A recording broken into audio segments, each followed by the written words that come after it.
Dito pareho yung ginagawa namin araw-araw paggising sa umaga. Dito nag-aantay kami ng hearing namin.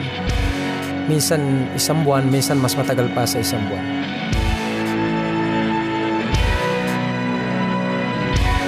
Ang buhay namin dito pare-pareho araw-araw.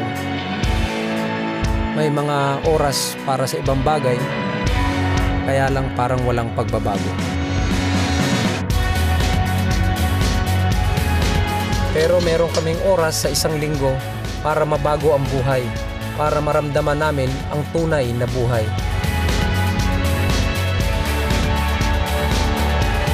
Ang larungan ito ang nagbigay sa kanila ng confidence at turuan ng futsal player at hindi inmates.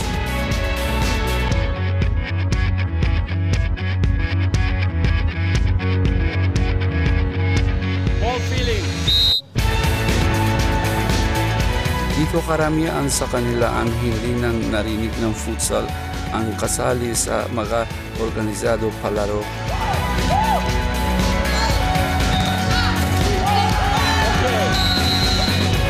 Dito nagtuto silang magtiwala sa isa't isa at maglaro para sa bawat isa.